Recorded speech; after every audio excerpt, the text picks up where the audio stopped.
नमस्कार, मी आहे दीपाली. तर हा पहा रेडीमेड कॉर्सेट वेअर करून दाखवलेला आहे. त्याच्यानंतर हा पहा फिटिंग केल्यानंतरचा आणि हा दोन्हीचा फोटो.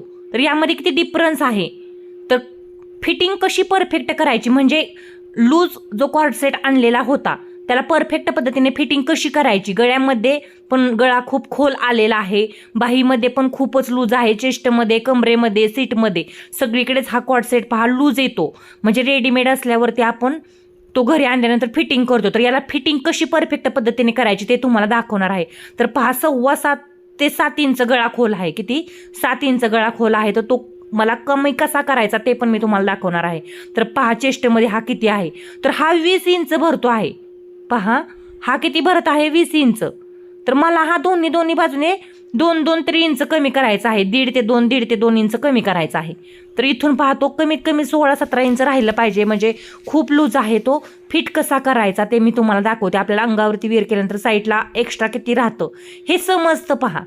तर 1.5 इंच जरी फिटिंग केली तरी परफेक्ट होणार आहे. तर तुम्हाला सांगते कशी फिटिंग करायची, कशी आखायची. बाही लुजिंग आहे ती बाही कशी आखून घ्यायची म्हणजे जेणेकरून आपल्याला हा कॉर्सेट एकदम लूज आहे तो परफेक्ट फिनिशिंगमध्ये फिटिंग करता येणार. तर याच्या पॅन्टीला पण थोडीशी नॉर्मलच्या टिपा वगैरे मारायच्या आहेत. तर त्या पण कशा मारायच्या ते पण मी तुम्हाला दाखवणार आहे. तर व्हिडिओला सुरुवात करूयात.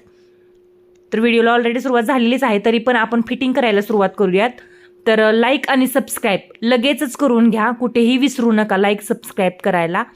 आता पहा आणि व्हिडिओच्या शेवट कमेंटमध्ये नक्की सांगा की तुम्हाला हा व्हिडिओ कसा वाटला, म्हणजे फिटिंगचा व्हिडिओ कसा वाटला आणि तुम्ही यातून नक्की शिकलात का हे मला कमेंटमध्ये नक्की सांगून घ्या. आता पहा उलट करून घ्यायचा कॉर्डसेट म्हणजे हा कुर्ती. उलट करून घेतल्यानंतर दंडाच्या बाजूला आपला जेवढा लुजिंग आहे तो टिपेच्या बाजूने आखून घ्यायचा पहा. तर टिपेच्या बाजूने मी 1 इंचावरती मार्किंग करणार आहे. तर जेवढा दंडघेर आहे त्यापेक्षा अर्धा इंच लुजिंग ठेवून तुम्ही काय करू शकता, फिटिंग करू शकता पलीकडच्या बाजूने. तर मी 1 इंचावरती इथून तिथून केलं पहा. किती? 1 इंच. तर आता चेस्टमध्ये मला 1.5 इंच घ्यायचं आहे. तर पहा 1.5 इंच एका बाजूने घेतलं ना खालच्या बाजूचं पण 1.5 इंच येतं पहा. म्हणजे एकूण 1.5 आणि 1.5 तर 3 इंच इकडून काय होणार आहे, हा कॉर्डसेट फिट होणार आहे. आलं का लक्षात? तुमच्या वरच्या बाजूचा 1.5 इंच आणि खालच्या बाजूचा 1.5 इंच म्हणजे 40 मधलं 3 इंच कमी होणार. तर तुमचं किती? 37 इंचाचा किंवा 36 इंचाचा हा कॉर्डसेट होणार आहे. तर इथून पहा तिरकस असं आखून घेतलं मी. सीटमध्ये जो कट असतो ना तिथून तिरकस वरती आखून घ्यायचं. ही गोष्ट लक्षात घ्या. ही एक टिप्स आहे. आणि वरती पहा अशा प्रकारे जोडून घेतलेलं आहे. म्हणजे इथं 1.5 इंच, इथं 1.5 इंच आणि सीट जिथं आहे तिथं पण 1.5 इंच.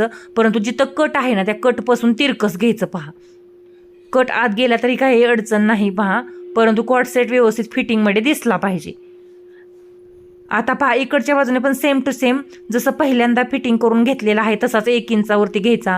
चेस्टमध्ये 1.5 इंच, कमरेमध्ये 1.5 इंच, सीटमध्ये 1.5 इंच आणि खाली कट आहे ना कटपासून तिरकस वरती सीट जोडायचा आणि सीटपासून कमर जोडायची आणि कमरेपासून चेस्ट जोडायची असं करून घ्यायचं पहा मगाच्यासारखं.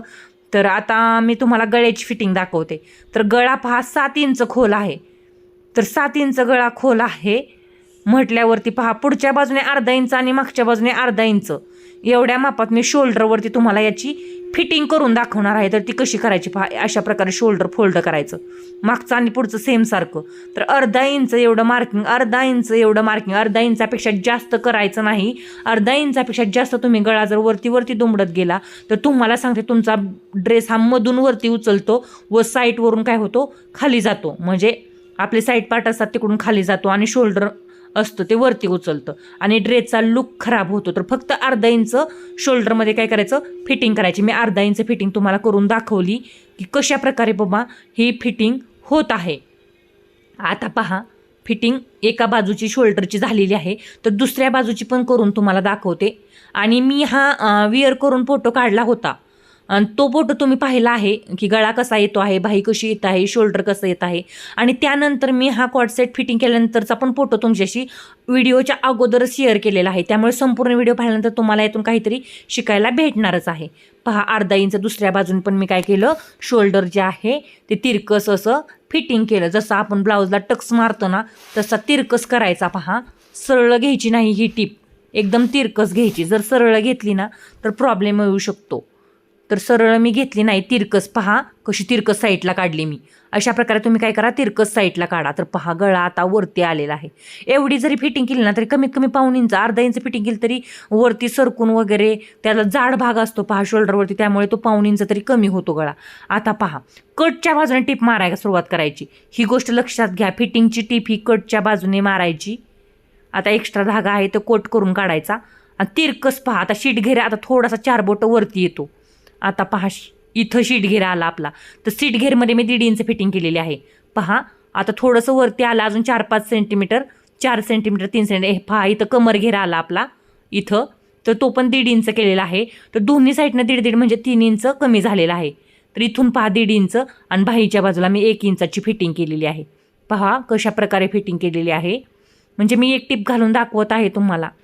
तर तुम्हाला सांगते, याच्या आत पॉकेट आलेला होता, तर कस्टमरला तो नको होता म्हटल्यावरती मी काढून टाकला. जर हा पॉकेट आपल्याला ठेवायचा असता तर तो काढून मला या फिटिंगच्या टिपेमध्ये घ्यावा लागला असता. त्यासाठी मला ड्रेस थोडासा ओपन करून घ्यावा लागता. पण जो कस्टमर आहे त्यांचं काय म्हणणं आहे की मला हा पॉकेट नसला तरी चालतं आहे, आत ओझं नको कमरेवरती, ते कसं तरी दिसतं, म्हणून ते मी कट करून काढला. पहा आता दुसऱ्या बाजूची फिटिंग कशी करायची पहा. तर इकडच्या बाजूने आपला 1.5 म्हणजे 3 इंच ड्रेस कमी झालेला आहे, आणि इकडच्या बाजूने पण आपला 1.5 3 इंच एकूण 6 इंच ड्रेस कमी होणार आहे. आणि आपला हा चेस्ट साईज 34 इंच भरणार आहे. मी अगोदर तुम्हाला 36 म्हटलं होतं, पण 36 नाही तर 34 इंचाचाच हा आपला क्वाड सेट तयार होणार आहे. ही गोष्ट लक्षात घ्या. तर 1 इंचावरती पहा अशा प्रकारे मी शिलाई करत करत आलेली आहे. आता दंडाच्या बाजूने मारलेली आहे ही शिलाई मी. तर इकडं पहा मला ती 1.5 इंचावरती करायची आहे. पहा 1.5 इंच चेस्टमध्ये झाली. आता पहा कमरेमध्ये 1.5 इंच आणि खाली पहा आता ही कमरेमधली झाली. पहा आता पहा इथली आहे ती झाली सीटमधली, आणि तिरकस मी खाली कटच्या बाजूला टिप घालून घेतली. डबल टिप करायची पहा. तर आता फिटिंग झाली. तर खूप जास्त फिटिंग झालेली आहे, मग कट्स मारणे गरजेचं आहे. अर्धा इंचाचे कट्स मारायचे पहा. म्हणजे काय होतं, इकडच्या साईडची जी शिलाई असते ना ती तुटल्या जाते आणि आपला क्वाड सेट आहे तो फिटिंगला परफेक्ट घेतो. कट्स मारणे महत्त्वाचं आहे, ही गोष्ट लक्षात घ्या. तुम्ही जर कट्स मारले नाहीत तर काय होणार आहे, तुमचा क्वाड सेट हा असा आकसल्यासारखा होणार आहे. म्हणजे ज्याची टीप आहे ना ती काखेमध्ये, बाहीमध्ये आणि पोटामध्ये, कमरेमध्ये ओढून येणार आहे. तो विअर केल्यानंतर लुझिंगला व्यवस्थित दिसणार नाही, ही गोष्ट लक्षात घ्या. म्हणून तुम्ही काय करायला, कट्स मारून घ्या. तर पहा आता मगाशी पण मी मशीनवरतीच हा ड्रेस तुम्हाला उलट बाजूने दाखवला होता, किती लूज होता. आणि आता मी मशीनवरतीच ठेवून तुम्हाला दाखवलेलं आहे फिटिंग केल्यानंतर याला फिनिशिंग कसं आलेलं आहे. यासाठी कट्स मारणे पण गरजेचं आहे, ही गोष्ट लक्षात घ्या तुम्ही. तर पहा किती कमी झालेला आहे. 34 साईजचा हा झालेला आहे गळा. पहा किती कमी झालेला आहे. अर्धा इंच दोन्ही शोल्डरवरती गळा मी कमी केल्यानंतर गळा अशा प्रकारे कमी झालेला आहे. आणि बाही पहा किती फिनिशिंगमध्ये आलेली आहे. आता विअर केल्यानंतर तर हा खूपच छान दिसणार आहे. याचे फोटो मी शेअर केलेला आहे तुम्हाला.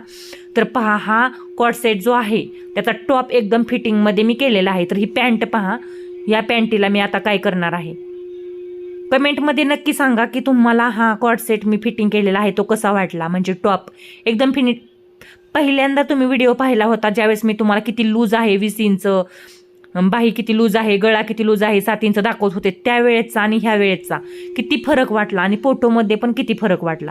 आता पहा पॅन्ट आहे ती कस्टमरला एकदम लूज हवी आहे, म्हणून मी जी पहिली टीप आहे ना आपली याच्यावरती काय करत आहे, टीप मारून घेत आहे जेणेकरून ही पॅन्ट उसू नये. म्हणजे कॉटसेटचा हा प्लाझो जो आहे, प्लाझो पॅन्ट म्हणतात याला, तो उसवू नये. म्हणजे पहिला धागा निसटल्यानंतर हे ओपन होऊ नये म्हणून मी काय करत आहे, याला टीप मारत आहे. तर हे गरजेचं आहे पहा. म्हणजे कस्टमरचे आपण एक्स्ट्रा चार्जेस घेतोच. म्हणजे आता मी एवढी फिटिंग करून दिली, पॅन्टला फिटिंग करून आपण घेतो त्यांच्याकडून पैसे म्हटल्यावरती आपण काय करायचं, त्यांना एकदम परफेक्ट करून द्यायचं. म्हणजे पुन्हा ते आपल्याकडेच येतात आणि त्यांना पण आनंद होतो आणि आपलंही काम व्यवस्थित दिसतं पहा. म्हणून मी पॅन्टला कुठेही फिटिंग करायची नव्हती तरी देखील टीप मारून घेतली. जर तुम्हाला याला फिटिंग करायची असेल तर तुम्ही 1 इंच किंवा 1.5 इंच अलीकडच्या साईडला मगाच्यासारखं आखून घेऊन, जसं मी टॉपला आखलेलं तसं घेऊन फिटिंग करू शकता. परंतु मला नाही करायची म्हटल्यावरती मी नाही केली. तर पहा सगळ्या बाजूने मी आतल्या साईडने याला टिपा मारून देत आहे की जेणेकरून हे पुन्हा उसवू नये. तर अशाच प्रकारे तुम्ही काय करा, फिटिंग करून घ्या. असा कॉट सेट फिटिंग करून द्या. तुमच्या कस्टमरला रेडीमेड असला तरी पण खूप फिनिशिंगमध्ये शिवल्यासारखा होतो पहा. एवढी प्रोसेस केल्यानंतर कमीत कमी 10 मिनटं लागली पहा मला, 10 ते 10.5 मिनटं लागली यासाठी. तर एकदम परफेक्ट फिनिशिंग झालेली आहे. फोटो मी तुमच्याशी शेअर केलेले आहेत, ते पण व्हिडिओच्या अगोदरच केलेले आहेत. त्यामुळे व्हिडिओच्या शेवट लाईक आणि सबस्क्राईब एकदा करून घ्या, कारण हा खूप छान काही शिकला तुम्ही यातून, आणि शिकल्यामुळे तुम्हाला तेवढं माझ्यासाठी बनतं आहे फ्रीमध्ये शिकल्यामुळे. तर पहा किती मस्त असं हा माझा व्हिडिओ झालेला आहे. थोडासा धागा संपल्यानंतर मी पुन्हा भरून घेतला पहा, आणि पुन्हा राहिलेली टीप कवर केलेली आहे.